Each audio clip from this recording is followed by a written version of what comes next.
Hello, my name is Annabelle Flores, and I will be doing the IV insertion and discontinuation skills video. I have my name badge here, I have my Nightingale uniform on, I made sure that I do not have any fake nails nor jewelry in my ears or neck. First thing I'm going to be doing is doing hand hygiene. I have all of my supplies here. I have 2 pairs of gloves for starting an IV and discontinuing, and then I do have all of my supplies laid out for me. I have my extension tubing, my normal saline. I have my 20 gauge needle because my patient, Mrs. Jones, is an elderly patient, 22 gauge, and she will be getting IV fluids. I have my tourniquet here.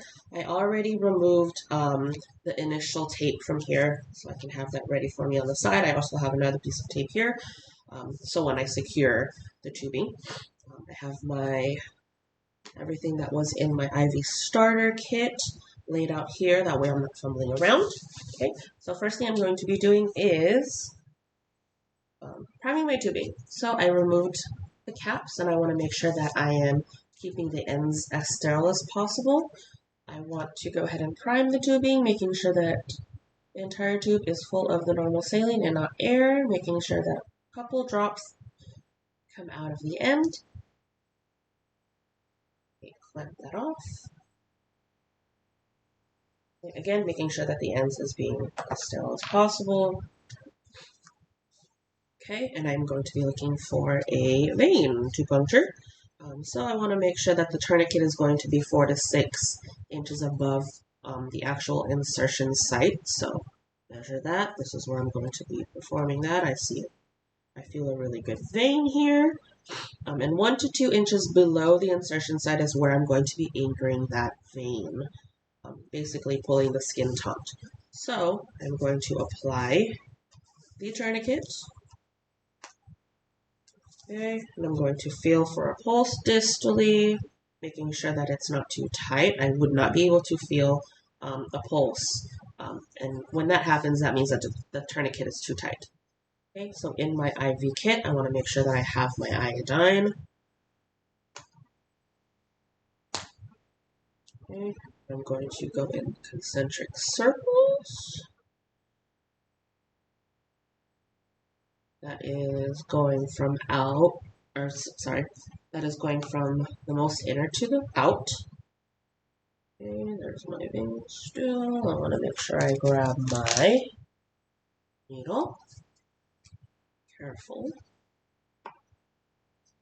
Okay, make sure that the bevel is up. I'm going to go ahead and pull my skin taut, and I'm going to insert. Okay, once I insert it, bevel up, and I see flashback, I can go ahead and further advance the needle. Okay, I'm going to stabilize it, and I'm going to just try to remove the little plastic off there. And because I've practiced 1,001 times, I'm not going to retract the needle because I need this needle for the next one. So pretend that I pressed the button and the needle retracted, and I'm going to go ahead and dispose of that in the sharps container. Quickly, I'm going to go ahead and grab my lower lock, connect my lower lock. I'm going to snap this off, snap the tourniquet, unclamp. I'm going to aspirate. There's blood. After I'm done aspirating, I'm going to slowly push in the normal saline. Once the normal saline is all the way pushed through, I'm going to clamp. Remove that. Pretend this is empty because I have already given it to the patient. This goes disposal. And I'm going to go ahead and apply my dressing. Very carefully apply the dressing. Remove the white window.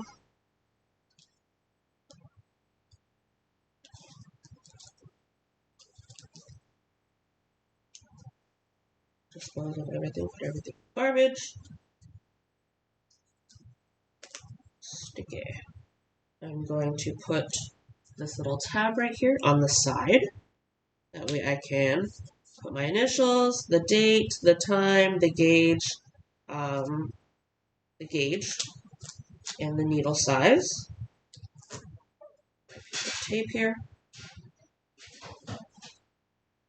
I'm going to tape that to the side, right over here.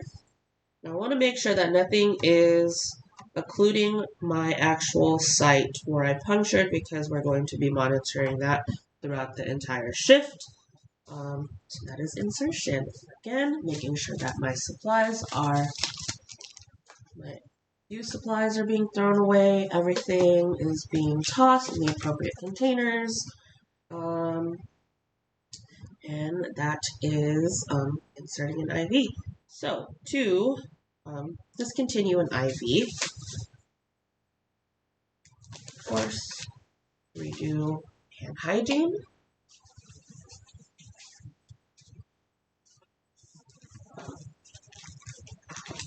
Sorry if you guys can hear a whole bunch of background noise. It's very windy and rainy in California.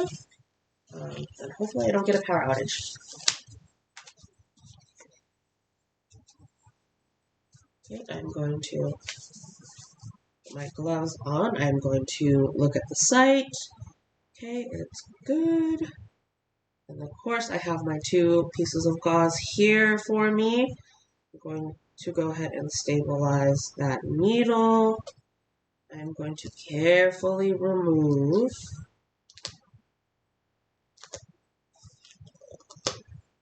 that needle here.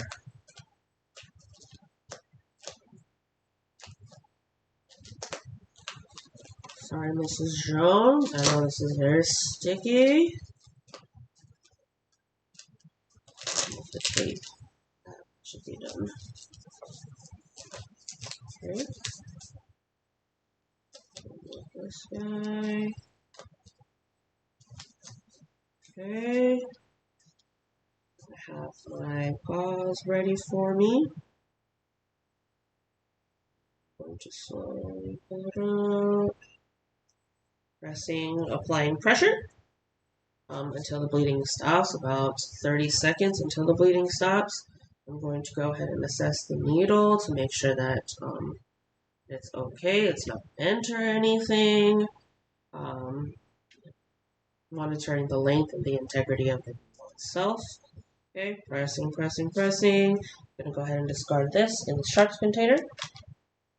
And I'm going to apply Band-Aid or fold the gauze and then just apply tape to it to stop the bleeding. And after I'm done doing that, I'm going to go ahead and make sure that everything is clean. Everything is in a sharps container that needs to be in a sharps container. Make sure that Mrs. Jones is okay, and then just document. Thank you.